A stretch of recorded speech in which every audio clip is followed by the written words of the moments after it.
করেছিলেন বেগম খালেদা তার সরকাররা, এবং আপনার যারা কৃষির সঙ্গে সত্যিকার অর্থে জড়িত আছেন তারা জানেন এখন রাজশাহী থেকে তেঁতুলিয়া পর্যন্ত এই বরেন্দ্র যে ডিপ টিউবওয়েল প্রজেক্ট, যেটা কোথাও কোথাও আপনার লোডিং পাম্প এবং বিদ্যুতের সরবরাহ, আপনার সুপেয় পানি যেটা আপনার নিরাপদ পানি, তার সমস্ত কি হচ্ছে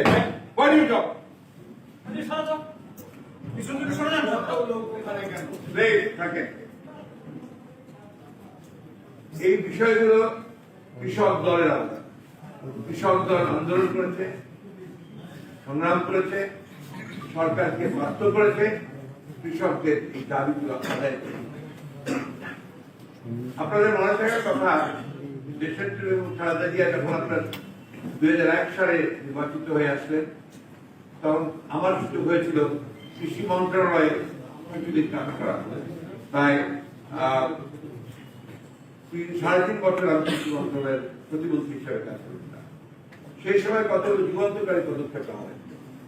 যে ব্লক সুপারভাইজার যারা ছিলেন, যারা মাঠের সঙ্গে জড়িত, এদেরকে তিনি পদোন্নতি দিয়েছিলেন, তাদের মর্যাদা বৃদ্ধি করেছিলেন। তিনি মাত্র 2% সুদে তিনি মশলা জাতীয় যে ফসল, সেই ফসল উৎপাদনের জন্য ঋণের ব্যবস্থা করেছিলেন। তিনি দেশে ডাইভার্সিফিকেশন অফ ক্রপ, অর্থাৎ আপনার বিভিন্ন ভাবে যেগুলো আপনার শুধু ধান না করে আপনার বিভিন্ন ফসল উৎপাদনের জন্য তিনি বিভিন্ন ব্যবস্থা করেছেন। এগুলো ইতিহাস এবং এগুলো সত্য। আজকে যে অবস্থা এই সরকার তৈরি করেছে, যে আজকে কৃষকদেরকে তারা সবচেয়ে বেশি করুণ অবস্থায় নিয়ে, কৃষকদের এখন মেরুদণ্ড বলতে যেটা বোঝায় সেটা নেই। একদিকে ঋণে জড়িত, অন্যদিকে তারা ফসলের মূল্য পায় না। ধান উৎপাদন করে, দেখা যায় যে ধানের মূল্য পাওয়া যায় না, যখন পাওয়া উচিত তখন পায় না। পরে সত্যভোগীরা সেটাকে বাড়িয়ে দিয়ে আপনার বেশি করে, যার ফলে কি হয়েছে, আজকে 70 টাকা আপনার চালের দাম দেয়, অথচ আমার কৃষক কিন্তু সেই দাম পাচ্ছে। আজকে প্রতিটি দ্রব্যের মূল্য বৃদ্ধি পেয়েছে। তেল, পেঁয়াজ, আজকে সকালে দেখলাম পেঁয়াজ আপনার 180 টাকা উঠে গেছে। সমস্ত মশলা জাতীয় এবং মানুষের নিত্য প্রয়োজন যে দ্রব্যাদির প্রত্যেকটির মূল্য আকাশচুম্বী হয়ে গেছে। আমরা দেশের খালেদা জিয়া এই কাজগুলো করতে সক্ষম হয়েছি। একদিকে তিনি যেমন ফসল উৎপাদনের ক্ষেত্রে, অন্যদিকে লাইভ স্টক, গবাদি পশু, মৎস্য চাষ, প্রত্যেকটি ক্ষেত্রে কিন্তু তিনি অনেক অনেক বেশি প্রণোদনা দিয়েছেন।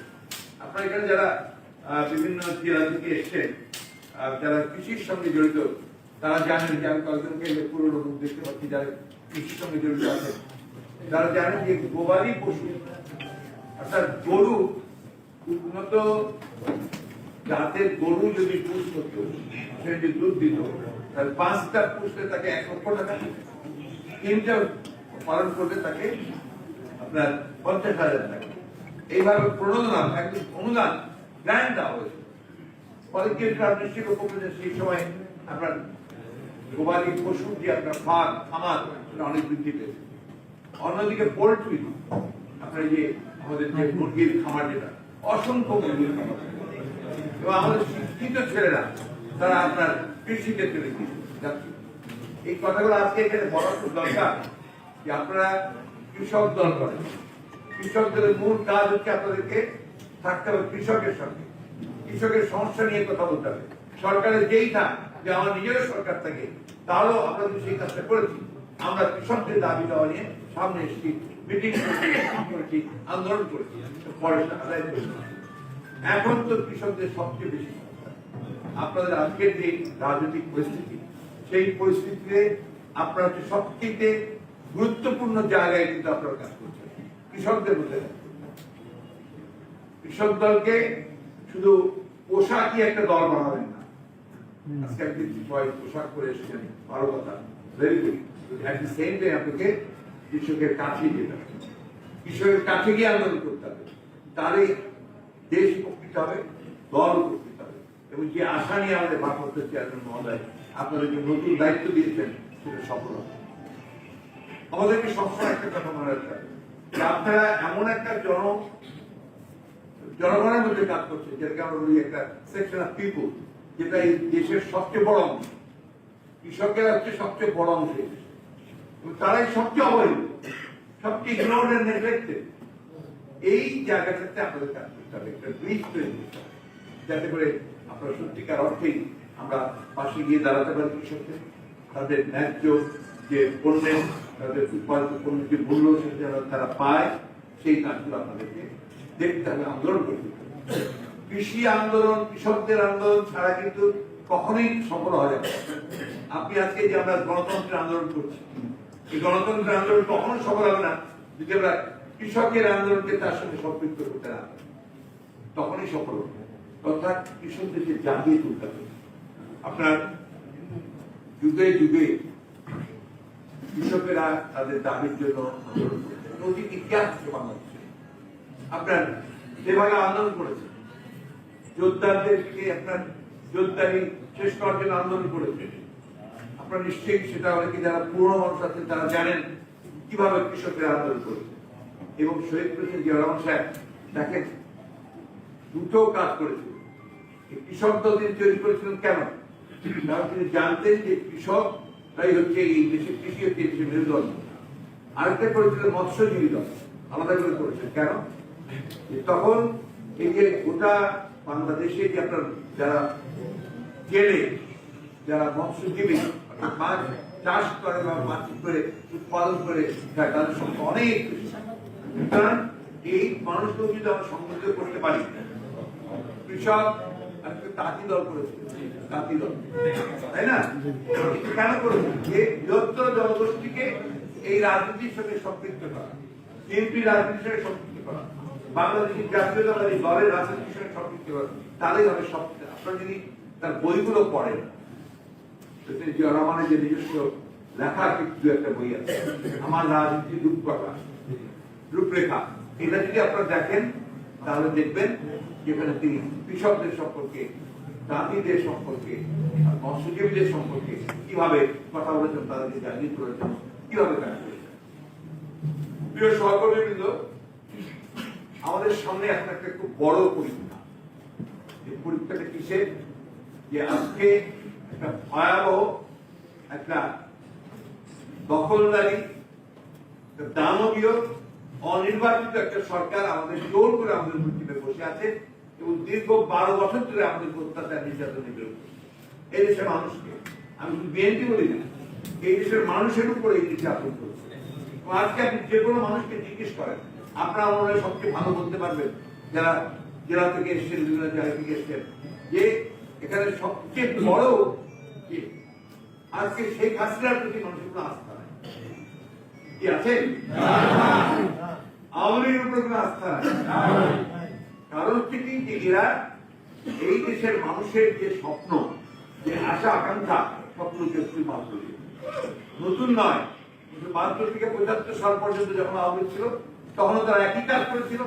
1971 সালে আমরা যে যুদ্ধ করেছিলাম স্বাধীনতার জন্য, গণতান্ত্রিক রাষ্ট্র ব্যবস্থার জন্য, সার্বভৌম বাংলাদেশ প্রতিষ্ঠা করবার জন্য, সেটাকেও তারা নস্বাত করে দিয়েছিল এক দূরে শাসনগত 22 সাল।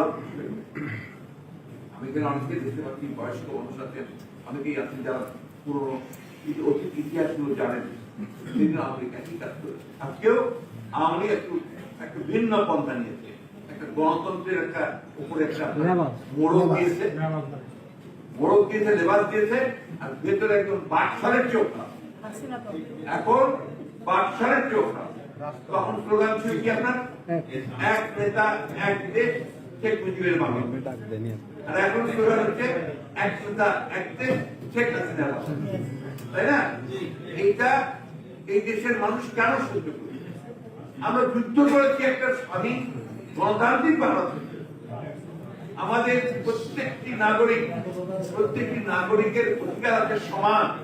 এখানে আপনার কেউ কারো থেকে পার্থক্য করার ভূমিকা নেই।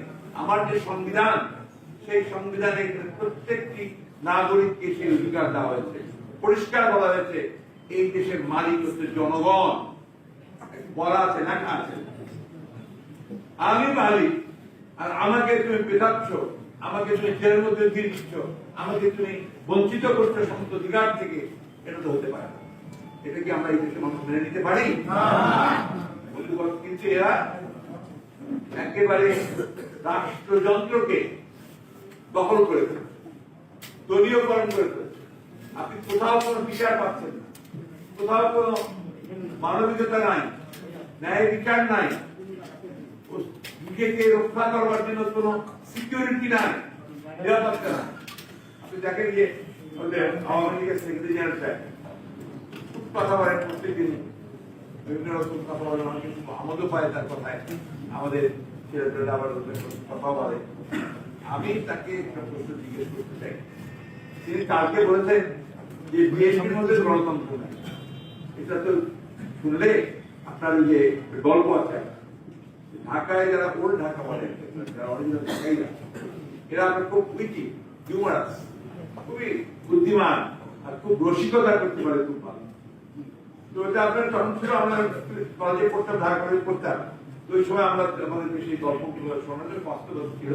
তারা আপনার টাঙ্গা চালিত, আপনার যে ঘোড়ার গাড়ি, যেগুলো ওই ঢাকাতে এখন কিছু ঘোড়ার গাড়ি দেখা যায়, তখন ঢাকাতে কিন্তু আপনার খুব ঘোড়ার গাড়ি ছিল।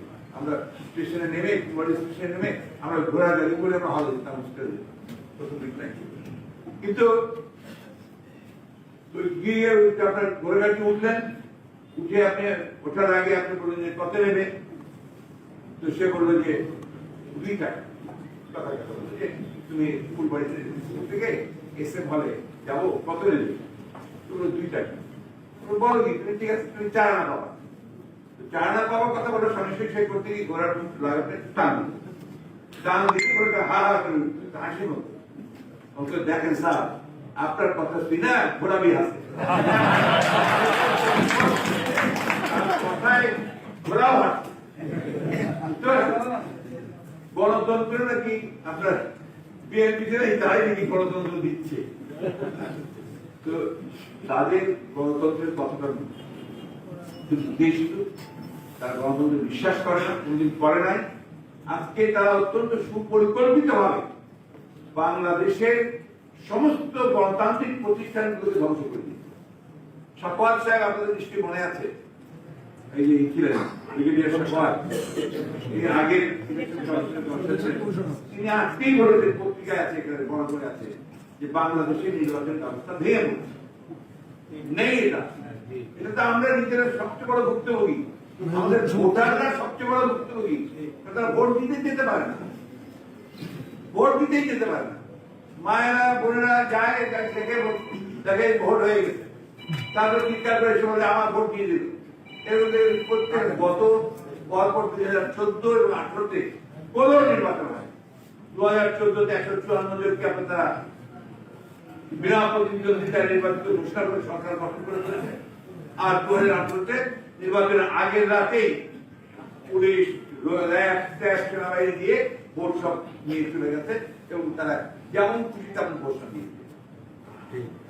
আজকে 35 লক্ষ আমাদের বিএনপি নেতা কর্মী আসামি, লক্ষাধিক আজকে মামলা।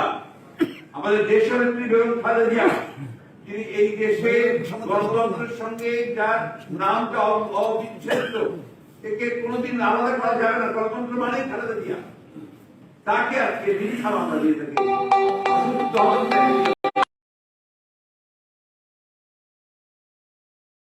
আওয়ামী লীগ অত্যন্ত সুপরিকল্পিত ভাবে এই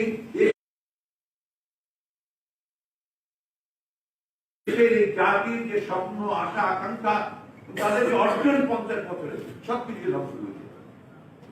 লজ্জা হয় না যখন তারা গণতন্ত্রের কথা বলে? তাদের স্মরণ নাই, বেহায়া। যারা আগের রাত্রে ভোট দখল করে চুরি করে নিয়ে যায় এবং আপনার 154 জনকে বিনা প্রতিদ্বন্দ্বিতায় নির্বাচিত ঘোষণা করে, তার জোর করে ক্ষমতায় বসে থাকে বন্দুকার পিস্তলের জন্য, তাদের মুখে গণতন্ত্রের কথা শোভা পায় না। আপনারা এখন যেহেতু ওই রাষ্ট্রযন্ত্রকে দখল করেছেন, বিচার বিভাগ বলেন, প্রশাসন বলেন, মিডিয়া বলেন, মিডিয়াটা দখল করেছেন, কিছু করার নেই। আমি সাংবাদিক ভাইদের সঙ্গে একাত্মতা করতে চাই এবং তাদের সহমর্মিতা পোষণ করি যে তাদেরও হাত তাদের বন্ধ হয়ে গেছে। দেখেন কি ভয়ঙ্কর কাণ্ড। এই যে কনক সারওয়ার আমেরিকা থেকে এসে পালিয়ে গেছে, এখান থেকে জানের ভয় পালিয়ে গেছে, সেখানে একটা নিউজ পোর্টাল চালায়। এই নিউজ পোর্টাল চালানো অপরাধে তার একেবারে আপনার অসহায় এবং একজন ইনোসেন্ট লেডি, তার বোন, সন্তানের জননী, তাকে গ্রেফতার করে নিয়ে গিয়ে প্রথম বাচ্চা সহ নিয়ে গ্রেফতার করে নিয়ে গিয়ে অন্যায় ভাবে রিমান্ডে পর্যন্ত নিয়ে আজকে দুর্ভাগ্য আমাদের, আমরা যারা 1971 সালে যুদ্ধ করেছিলাম, আমরা এই বাংলাদেশের জন্য যুদ্ধ করি। এখন যে আমরা যুদ্ধ করেছিলাম একটা স্বাধীন সার্বভৌম গণতান্ত্রিক বাংলাদেশ, সেই বাংলাদেশকে ধ্বংস করে দিয়েছে। এবং আমি একথা স্পষ্ট করে বলতে চাই, সময় আসবে জনগণের একদিন বিচার করবে যে বাংলাদেশের মানুষের এই সর্বনাশ করার জন্য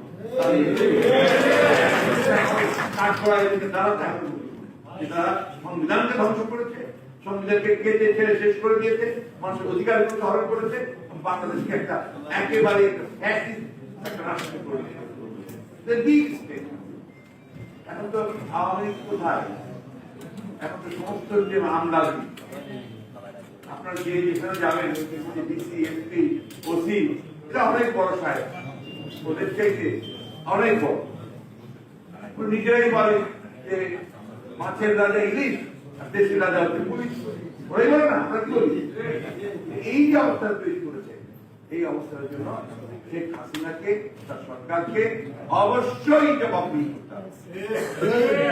আজকে সেই কারণেই আমরা খুব পরিষ্কার করে বলতে চাই যে আমাদের কথা খুব স্পষ্ট, অবশ্যই এই দেশে একটা নির্বাচন হতে হবে এবং সেই নির্বাচনের মধ্য দিয়ে জনগণ তাদের মতামত দেবেন এবং সেই নির্বাচন হতে হবে সম্পূর্ণ নির্দলীয় নিরপেক্ষ সরকারের অধীনে।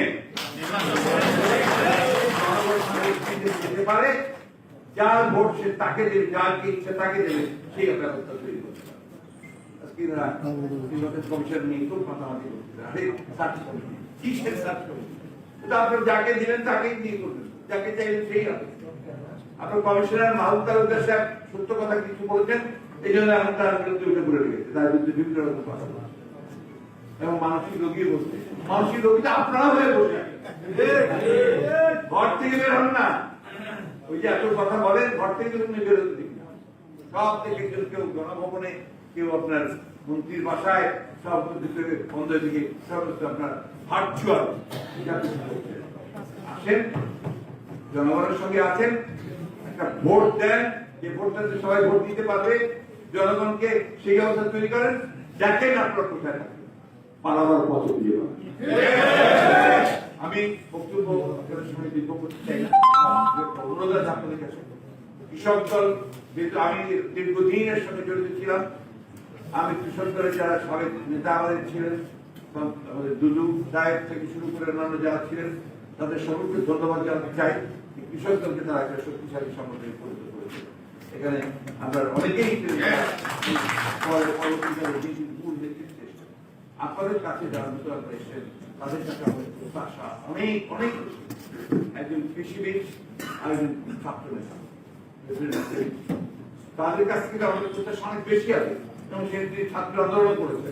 সুতরাং আমরা আশা করবো কৃষক দলকে সত্যিকার অর্থেই জনগণের একটা সংগঠনে পরিণত করবেন এই নেতৃত্ব এবং এই দুঃসময়ে কৃষকদেরকে সংগঠিত করে যেন জনতার সঙ্গে এক ঐক্যবদ্ধ হয়ে যেন আমরা এই ভয়াবহ দানবীয় একটা পাথর আমাদের প্রত্যেকে বসে আছে তাকে আমরা সহায়তা করি এবং সত্যিকার অর্থে জনগণের একটা সরকার, জনগণের পার্লামেন্ট, জনগণের একটা রাষ্ট্র আমরা নির্মাণ করতে পারি।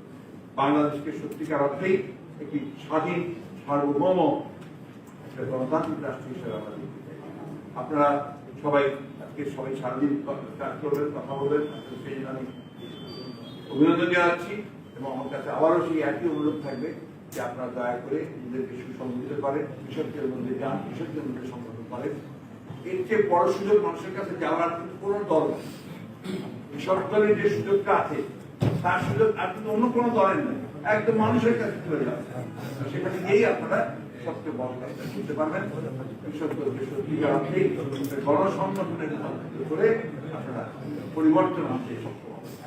আপনাদের আবারও যারা নবনির্বাচিত এসছেন তাদেরকে অনুরোধ করবো যে অতি অল্প সময়ের মধ্যে আপনারা পূর্ণাঙ্গ কমিটি করবেন এবং আপনারা যারা বিভিন্ন জেলার দায়িত্বে আছেন তারা আপনাদের সংগঠনকে কথা অনেকে বলে যে কৃষক দল গঠনের দেখা যায় তারা বিভিন্ন জেলাগুলোতে সেইভাবে সংগঠন করতে পারছেন না।